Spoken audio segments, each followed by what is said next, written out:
Joshua 18. Division of the rest of the land. The whole assembly of the Israelites gathered at Shiloh and set up the tent of meeting there. The country was brought under their control, but there were still 7 Israelite tribes who had not yet received their inheritance. So Joshua said to the Israelites, "How long will you wait before you begin to take possession of the land that the Lord, the God of your ancestors, has given you? Appoint 3 men from each tribe. I will send them out to make a survey of the land and to write a description of it, according to the inheritance of each. Then they will return to me. You are to divide the land into 7 parts.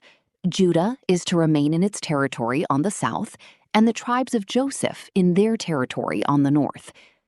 After you have written descriptions of the 7 parts of the land, bring them here to me, and I will cast lots for you in the presence of the Lord our God. The Levites, however, do not get a portion among you, because the priestly service of the Lord is their inheritance.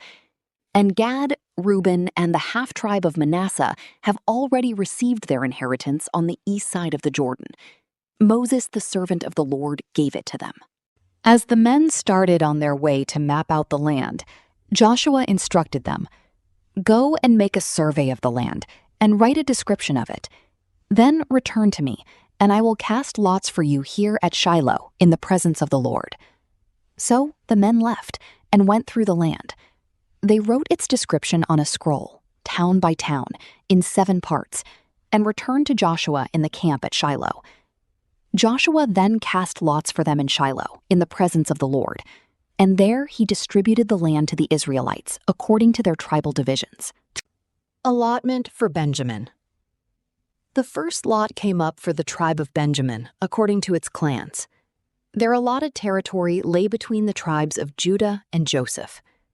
On the north side, their boundary began at the Jordan, passed the northern slope of Jericho, and headed west into the hill country, coming out at the wilderness of Beth-aven. From there, it crossed to the south slope of Luz, that is, Bethel, and went down to Adaroth-Adar on the hill south of Lower Beth-horon. From the hill facing Beth-horon on the south, the boundary turned south along the western side and came out at Kiriath-Baal, that is, Kirioth-Jearim, a town of the people of Judah. This was the western side. The southern side began at the outskirts of Kirioth-Jearim on the west, and the boundary came out at the spring of the waters of Nephtoah. The boundary went down to the foot of the hill facing the valley of Ben-Hinnom, north of the valley of Rephaim. It continued down the Hinnom Valley, along the southern slope of the Jebusite city, and so to En-Rogel. It then curved north, went to En-Shemesh, continued to Galiloth, which faces the pass of Adumim, and ran down to the stone of Bohan, son of Reuben. It continued to the northern slope of Beth-Arabah and on down into the Arabah. It then went to the northern slope of Beth-Hoglah and came out at the northern bay of the Dead Sea, at the mouth of the Jordan in the south. This was the southern boundary. The Jordan formed the boundary on the eastern side. These were the boundaries that marked out the inheritance of the clans of Benjamin on all sides.